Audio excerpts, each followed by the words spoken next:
आपके साथ कुछ ऐसा हुआ जिससे आपको लगता है कि ये जीवन बेकार है, ये दुनिया मेरे लिए नहीं है, ये दुनिया सिर्फ बुरी है, ये आपको धोखा देती है, तो इस कहानी को ज़रूर सुनिए।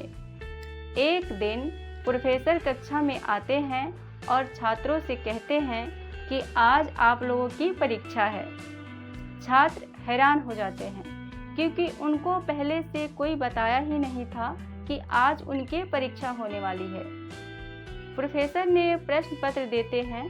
छात्र प्रश्न पत्र को देखकर और ज़्यादा हैरान हो जाते हैं क्योंकि उस प्रश्न पत्र में प्रश्न तो थे ही नहीं।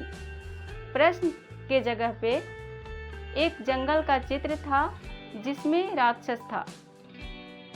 प्रोफेसर ने बच्चों से कहते हैं कि इसे देखो और इसे देखकर आप लोग के मन में जो भी विचार आ रहे हैं उनको प्रश्न पेपर पे लिख दो।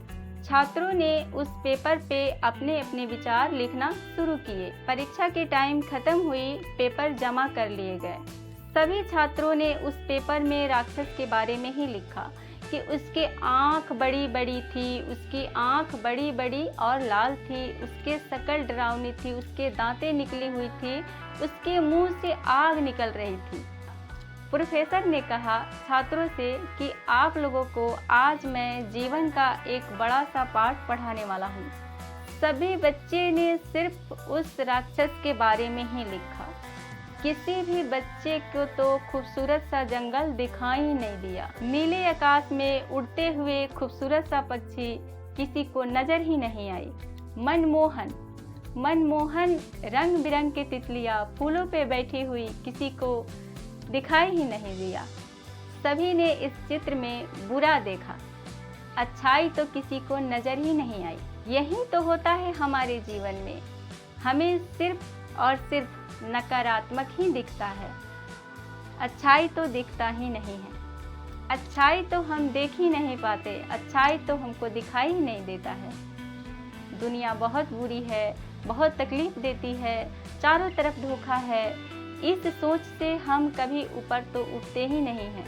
यह सच है कि यह जीवन में बहुत कुछ उस राक्षस के जैसा है, पर यह भी सच है कि उससे ज़्यादा जंगल के जैसा खूबसूरत भी है, जिसे देखने की कोशिश करो। ये ज़िंदगी, ये लाइफ बहुत खूबसूरत लगने लगेगा, ये दुनिया बहुत प्यारी लगने लगेगी।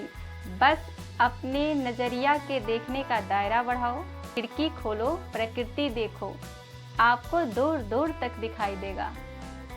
क्यों कुछ लोग हमेशा खुश और सकारात्मक रहते हैं? क्या उनके जीवन में समस्याएं नहीं हैं, तकलीफ नहीं है? सबके जीवन में है।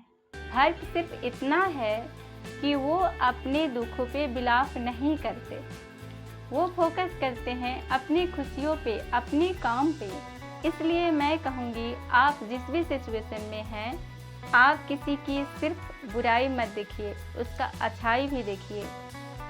जब आप अच्छाई देखने लगेंगे तो आप खुश रहने लगेंगे। इस कहानी को सुनाने का मेरा मकसद यही था कि आप अपने जीवन से मत उबिए, मत परेशान होइए। आपको किसी चीज़ बुरा दिखाई देता है तो आप उसमें अच्छाई ढूंढिए, आपको ज़रूर मिलेगा।